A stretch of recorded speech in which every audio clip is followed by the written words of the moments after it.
നമ്മൾ മറ്റൊരാൾ ഉപയോഗിക്കാൻ പാടില്ല എന്ന്, അതിൻ്റെതായ എന്തെങ്കിലും അതിൽ ചെറിയ കാര്യമുണ്ടെന്ന് വെച്ചാൽ ഉണ്ട്. ഞാൻ പറഞ്ഞ പോലെ താരന് പല കാരണങ്ങളുണ്ട്. അപ്പോൾ ഇതിനു മുമ്പ് ഞാൻ പറഞ്ഞു കുഞ്ഞു കുട്ടികൾക്ക് ഫംഗൽ ഇൻഫെക്ഷൻ അല്ലെങ്കിൽ ടീനിയ കാപ്പറ്റിസ് മൂലം താരനുണ്ടാകും. അപ്പോൾ ടീനിയ കാപ്പറ്റിസ് അല്ലെങ്കിൽ ഫംഗൽ ഇൻഫെക്ഷനൊക്കെ നമ്മൾ തോർത്ത് ഷെയർ ചെയ്യുക അല്ലെങ്കിൽ ചീപ്പ് ഷെയർ ചെയ്യുകയാണെങ്കിൽ മറ്റുള്ളവർക്ക് പകരാം. പിന്നെ പിട്രിയാസിസ് കാപ്പിറ്റിസ് അല്ലെങ്കിൽ സെബോറിക് ഡെർമറ്റൈറ്റിസ് ഞാൻ പറഞ്ഞ ഒരു ഈസ്റ്റ് കൊണ്ടാണ് വരുന്നതെന്ന്, അതും ഒരു പരിധിവരെ ചീപ്പ് ഷെയർ ചെയ്ത് കഴിഞ്ഞാൽ ചിലപ്പോൾ പകരാവുന്നതാണ്. മറ്റുള്ള താരൻ ചീപ്പ് ഷെയർ ചെയ്തുകൊണ്ട് യൂഷ്വലി പകരാറില്ല. പക്ഷേ എന്നാലും ഈ താരനെ പറ്റി മാത്രമല്ല മറ്റുള്ള ഇൻഫെക്ഷൻ വരാതിരിക്കാനും എന്തും കൊണ്ടും നമ്മുടെ ചീപ്പും നമ്മുടെ സോപ്പ് നമ്മുടെ തോർത്തൊക്കെ ഷെയർ ചെയ്യാതിരിക്കുന്നതാണ് എപ്പോഴും നല്ലത്. താരൻ കൊണ്ട് മാത്രമല്ല മറ്റുള്ള ഇൻഫെക്ഷൻ വരാതിരിക്കാനും അത് നല്ലതാണ്. അപ്പോൾ ഫോമൈറ്റ്സ് എന്ന് പറയും നമ്മൾ ഈ തോർത്ത്, സോപ്പ്, ചീപ്പ്, അതെല്ലാം ഓരോ ഇൻഡിവിജ്വലിനും സെപ്പറേറ്റ് ഉള്ളതാണ് എപ്പോഴും നല്ലത്. സർ, നമ്മൾ ഈ ടീനേജേഴ്സ് കഴിയുമ്പോഴും കോളേജ് കാലഘട്ടത്തിലും പെൺകുട്ടികൾ പ്രത്യേകിച്ച് ഈ ഹെയർ സ്ട്രൈറ്റനിങ്, ഹെയർ കളറിങ് മുതലായവ വളരെയേറെ പരീക്ഷിക്കാറുണ്ട്. അതിനുശേഷം കുറച്ച് കാലഘട്ടം ഒരു ഓഫീസിൻ്റെ തുടക്ക കാലഘട്ടത്തിൽ മുടി വളരെയധികം റിയാക്ട് ചെയ്ത് കൊഴിയുന്നതായിട്ടും നരയ്ക്കുന്നതായിട്ടും ഒക്കെ ശ്രദ്ധയിൽപ്പെടുന്നുണ്ട്. സർ, ഈ hair straightening, hair smoothening, hair colouring അതിൻ്റെയൊക്കെ ദൂഷ്യഫലങ്ങളൊന്ന് പറഞ്ഞു തരാമോ? ഇപ്പോൾ ഹെയർ സ്ട്രൈറ്റനിങ്, സ്മൂത്തനിങ് അതിന് പല പേരുകൾ കൊടുക്കാറുണ്ട്. ഇത് പാർലറിൽ പോകുമ്പോൾ അവർ പറയും ഇത് സ്ട്രൈറ്റനിങ് അല്ല, ഇത് സ്മൂത്തനിങ് ആണ്, അല്ലെങ്കിൽ ഇതിന് കുഴപ്പമില്ല, അല്ലെങ്കിൽ ഇത് കെരാറ്റിൻ ട്രീറ്റ്മെൻ്റ് ആണ്, ഇത് ബ്രസീലിയൻ ട്രീറ്റ്മെൻ്റ് ആണ്. ഇതെല്ലാം പല പല പേരുകളാണ് സെയിം പ്രൊസീജിയറിന്. അപ്പം ആസ് എ ഡെർമറ്റോളജിസ്റ്റ് സ്മൂത്തനിങ് സ്ട്രൈറ്റനിങ്ങിന് ഞാൻ വളരെയധികം എതിരാണ്. കാരണം നമ്മുടെ നോർമൽ ടെക്സ്ചറിനെ നശിപ്പിക്കുന്ന ഒരു പ്രൊസീജിയറാണ്.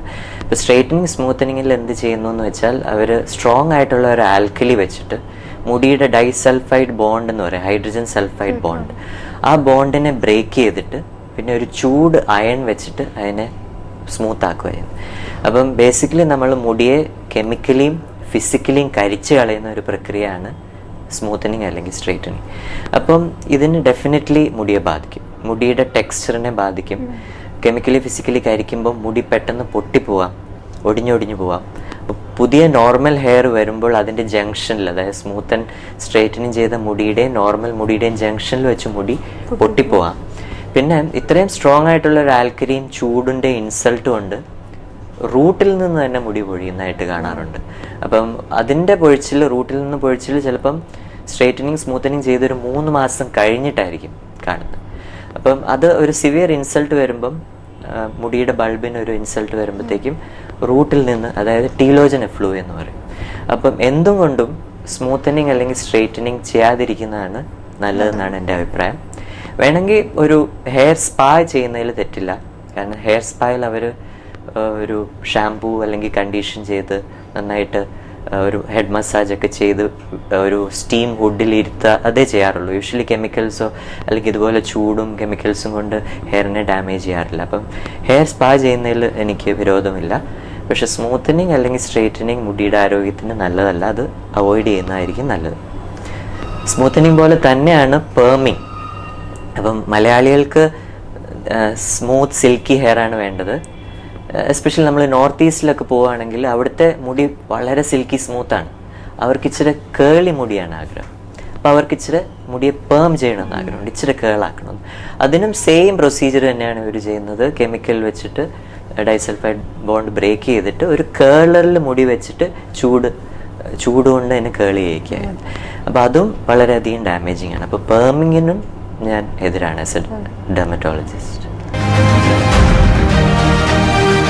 ടീനേജ് കാലഘട്ടത്തിൽ കാണുന്ന തലയിലെ നരയ്ക്കൽ, അതെന്തുകൊണ്ടാണ് ഡോക്ടർ? ഓക്കെ, അകാല നര എന്ന് പറയും. അതായത് നമ്മൾ ഡെർമറ്റോളജിസ്റ്റ് 30 വയസ്സിന് മുമ്പിൽ നരയ്ക്കുന്നതിനാണ് അകാല നര എന്ന് പറയുന്നത്. അതും 1-2 മുടി നരയ്ക്കുന്നതിന് നമ്മൾ അകാല നര എന്ന് പറയാറില്ല. അറ്റ്ലീസ്റ്റ് ഒരു 20% മുടി നരയ്ക്കുകയാണ് 30 വയസ്സിന് മുമ്പിലെങ്കിൽ നമ്മൾ അതിനെ അകാല നര എന്ന് പറയും. അപ്പം അകാല നരയുടെ കുഴപ്പം എന്താണെന്ന് വെച്ചാൽ, നമുക്കിപ്പം നന്നായിട്ട് വൈദ്യശാസ്ത്രത്തിന് അറിയുന്ന ഒരു അസുഖമല്ല അകാല നര. നമുക്ക് മലേറിയ പ്ലാസ്മോഡിയം കൊണ്ടാണെന്നറിയാം. പക്ഷെ അകാലനര എന്തുകൊണ്ട് കറക്റ്റ് വരുന്നു എന്ന് നമുക്കിപ്പോഴും അറിയത്തില്ല. നമുക്ക് കുറച്ച് തിയറീസ് മാത്രമേ ഉള്ളൂ. അതിലൊരു ഇമ്പോർട്ടൻറ്റ് തിയറിയാണ് സ്ട്രെസ്സ് കൂടുതലായിട്ട് എടുക്കുന്നവർക്ക് നേരത്തെ നരയ്ക്കുന്നതായിട്ട് കാണാം. പിന്നെ തൈറോയിഡ്, ഹൈപ്പോ തൈറോയിഡിസം അല്ലെങ്കിൽ ഹൈപ്പർ തൈറോയിഡിസം അകാലനര ഉണ്ടാക്കുന്നതായിട്ട് കാണാം. ഈവൻ വൈറ്റമിൻ ഡി ഡെഫിഷ്യൻസി, പിന്നെ മറ്റുള്ള ആരോഗ്യ പ്രശ്നങ്ങൾ, അതായത് ക്രോണിക് ആയിട്ടുള്ള ഇൽനെസ്സുകൾ, കുറേ വർഷങ്ങളായിട്ടുള്ള അസുഖങ്ങളുള്ളവർക്ക് നേരത്തെ നരയ്ക്കുന്നതായിട്ട് കാണാം. പിന്നെ ഫാമിലി ഹിസ്റ്ററി എന്ന് പറഞ്ഞാൽ എപ്പോഴും നമ്മൾ അകാലനരയായിട്ട് പേഷ്യൻ്റ് റൂമിൽ വരുമ്പോൾ തന്നെ ആദ്യം ചോദിക്കുന്ന ചോദ്യം അമ്മയ്ക്കും അച്ഛനും എങ്ങനെയാണ്, അവർ 30 വയസ്സിന് നേരത്തെ നരച്ചിട്ടുണ്ടോ ഇല്ലയോ എന്നുള്ളത്. അപ്പം അവർ 30 വയസ്സിന് മുമ്പേ നരച്ചവരാണെങ്കിൽ നമുക്കത് ഒരു ഫാമിലി ഹിസ്റ്ററി ആയിട്ട് കിട്ടുന്ന അകാലനരയാണ്. അപ്പോൾ അതിൻ്റെ ട്രീറ്റ്മെൻറ്റ് എത്ര ചെയ്താലും യൂഷ്വലി ഫലിക്കാറില്ല. അപ്പോൾ അതനുസരിച്ച് നമ്മൾ പേഷ്യൻസിനെ കൗൺസിൽ ചെയ്യണം. നിങ്ങൾക്ക് അച്ഛനമ്മ നേരത്തെ നരച്ചുകൊണ്ട് ചിലപ്പോൾ നിങ്ങളും നേരത്തെ നരയ്ക്കാം. അപ്പോൾ അതിന് ട്രീറ്റ്മെൻറ്റ് ഫലിക്കാൻ ചാൻസ് കുറവാണ് എന്ന് കൗൺസിൽ ചെയ്യേണ്ടതായിട്ട് വരും. പിന്നെ ട്രീറ്റബിൾ ആയിട്ടുള്ള കാരണങ്ങൾ, hypothyroidism, hyperthyroidism, vitamin D deficiency, രക്തക്കുറവ്, ഇതെല്ലാം ബ്ലഡ് ടെസ്റ്റ് ചെയ്ത് കണ്ടുപിടിക്കുകയും എന്താണോ കാരണം അതനുസരിച്ച് ട്രീറ്റ് ചെയ്യുകയും ചെയ്യാം. പിന്നെ നമ്മൾ അകാലനരയ്ക്ക് ഹെയർ സപ്ലിമെൻറ്റ്സ് ആണ് കൊടുക്കുന്നത്. മുടിക്ക് വേണ്ട എല്ലാ വൈറ്റമിൻസും, പാബ, കാൽഷ്യം പാനോത്തിനേറ്റ്, ബയോട്ടിനൊക്കെ അടങ്ങുന്ന ഹെയർ സപ്ലിമെൻറ്റ്സ് ഒരു 3 മാസം മുതൽ 6 മാസം വരെ കൊടുക്കാറുണ്ട്. റിസൾട്ട് കാണാറുണ്ട്. പക്ഷേ ഇത് ഒരു ഇമ്പ്രൂവ്മെൻറ്റിൻ്റെ ചാൻസ് ഇച്ചിരി കുറവുള്ള അസുഖം. ഒരു 40-50% പേഷ്യൻസിന് മാത്രമേ ഇമ്പ്രൂവ്മെൻറ്റ് കിട്ടാറുള്ളൂ. പിന്നെ ലേറ്റസ്റ്റ് ആയിട്ടൊരു മരുന്നും കൂടെ മാർക്കറ്റിൽ അകാലനരയ്ക്ക് വന്നിട്ടുണ്ട്. അതിന് മെലിറ്റെയിൻ എന്ന് പറയും. അതും എഫക്റ്റീവ് ട്രീറ്റ്മെൻ്റ് ആണ്. അപ്പോൾ അതും ട്രൈ ചെയ്യാവുന്നതാണ് പേഷ്യൻസിന്, അകാലനരയായിട്ട് വരുന്ന പേഷ്യൻസിന്. സാർ പറഞ്ഞല്ലോ മുടി കൊഴിച്ചിലിന് കാരണങ്ങൾ സ്ട്രെസ് ആകാം, തൈറോയിഡ് പ്രശ്നങ്ങളാകാം, ഇത് വൈറ്റമിൻ ഡി ഡെഫിഷ്യൻസി ആകാം. ഇതേ പ്രശ്നങ്ങളുള്ളപ്പോൾ സാധാരണ പേഷ്യൻസ് അവർ ഡോക്ടർ ജനറൽ മെഡിസിനെ ആണല്ലോ സാധാരണ കാണാൻ ചെല്ലുക. അപ്പം അവിടെ നിന്നാണോ നമ്മളെപ്പോഴും ഒരു മുടി കൊഴിയുമ്പോൾ നമ്മൾ ഏത് ഡോക്ടറിനെയാണ് ആദ്യം കാണേണ്ടത്? ഒരു ജനറൽ മെഡിസിൻ ആണോ, ഒരു ഡെർമറ്റോളജിസ്റ്റ് ആണോ? ഓക്കെ, അത് ഒരു വളരെ നല്ല ക്വസ്റ്റ്യൻ ആണ്. കാരണം മിക്കവർക്കും അറിയത്തില്ല. ഇപ്പോൾ മുടി കൊഴിച്ചിലുള്ളവർക്ക് എല്ലാവർക്കും അറിയത്തില്ല ആരെ കാണണമെന്നുള്ളത്, ഏത് ഡോക്ടറാണ് എൻ്റെ സ്പെഷ്യലിസ്റ്റ് എന്നുള്ളത്. അപ്പം മുടിയെപ്പറ്റിയും മുടിയുടെ ആരോഗ്യത്തെപ്പറ്റിയും അല്ലെങ്കിൽ തലയോട്ടിയെപ്പറ്റിയും തലയോട്ടിയുടെ ആരോഗ്യത്തെപ്പറ്റിയും അതിൻ്റെ അസുഖങ്ങളുടെ ചികിത്സയെപ്പറ്റി ഏറ്റവും കൂടുതൽ ആധികാരികമായിട്ട് പഠിക്കുന്ന ഡോക്ടേഴ്സ് ഡെർമറ്റോളജിസ്റ്റ് അല്ലെങ്കിൽ ഒരു ത്വക്ക് രോഗ വിദഗ്ധനാണ്. അപ്പോൾ മുടിയുടെ എന്ത് പ്രോബ്ലത്തിനും ആദ്യം ഒരു ഡെർമറ്റോളജിസ്റ്റ് അല്ലെങ്കിൽ ഒരു ത്വക്ക് രോഗ വിദഗ്ധനെ കാണുന്നതാണ് നല്ലത്. Dermatologist is the best trichologist. ഇപ്പോൾ കുറേ പേഷ്യൻസ് ഉണ്ട് നമ്മുടെ റൂമിൽ കയറിയിട്ട് പറയും, ഞാനൊരു ട്രൈക്കോളജിസ്റ്റിനെ കണ്ടിരുന്നു. അപ്പം ഞാൻ ചോദിക്കും, ഏത് ഡെർമറ്റോളജിസ്റ്റ് എവിടെയാണ് കണ്ടേ? അല്ല, ഞാനൊരു ബ്യൂട്ടി പാർലറിൽ പോയിരുന്നു, പുള്ളിക്കാരത്തി ഒരു ട്രൈക്കോളജിസ്റ്റാണ്.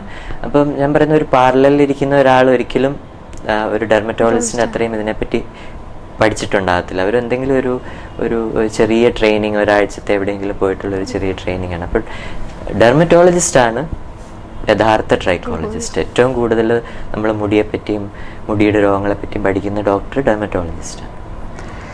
ഈ ഹെയർ കളറിങ് കൊണ്ടുണ്ടാകുന്ന ദൂഷ്യഫലങ്ങൾ എന്തൊക്കെയാണ് സാർ? നമ്മൾ ഇപ്പോൾ കേൾക്കുന്നുണ്ട് ക്യാൻസറിനും അത് കാരണമാകുന്നു എന്ന്. അതിലുള്ള എല്ലാത്തിനും ഇപ്പോൾ ക്യാൻസർ ഭീതിയാണ്. നമ്മൾ തന്നെ കൊടുക്കുന്ന സൺസ്ക്രീനോടും ക്രീമിനോടും മോയ്സ്ചറൈസറിനോടും എല്ലാം ഇപ്പോൾ അതൊരു പ്രൊപ്പഗാൻഡയും കൂടെയാണ്. ഇപ്പം ഹെയർ കളർ ഉപയോഗിച്ചുകൊണ്ടുള്ള ക്യാൻസർ അതൊരു വലിയൊരു പ്രോബ്ലം അല്ല. പക്ഷേ നരയില്ലാത്ത ഒരാൾക്ക് ഹെയർ കളർ ചെയ്യേണ്ട ആവശ്യമില്ല എന്നുള്ളതാണ് എൻ്റെ അഭിപ്രായം. കാരണം ചിലവർക്ക് അലർജി വരാം, ചിലവർക്ക് ഹെയർ ഡയോടുള്ള അലർജി വരുന്ന വർഷങ്ങൾ കഴിഞ്ഞിട്ടുള്ള എക്സ്പോഷർ കഴിഞ്ഞിട്ടായിരിക്കാം ഹെയർ കളറിനോടുള്ള അലർജി വരുന്നത്. അപ്പം നമ്മൾ ഹെയർ കളറിനോടുള്ള എക്സ്പോഷർ വളരെ ചെറുപ്പത്തിലേ തുടങ്ങിക്കഴിഞ്ഞാൽ അവർക്ക് അലർജി വരാനുള്ള ചാൻസ് ഇച്ചിരിയും കൂടെ നേരത്തെയാണ്. അപ്പം ആക്ച്വലി നമ്മൾ നരയ്ക്കുന്ന സമയത്ത് ഹെയർ കളർ തുടങ്ങിക്കഴിഞ്ഞാൽ കുറേ വർഷങ്ങൾ കഴിഞ്ഞിട്ടായിരിക്കും നമുക്ക് അതിനോടുള്ള അലർജി ഡെവലപ്പ് ചെയ്യുന്നത്.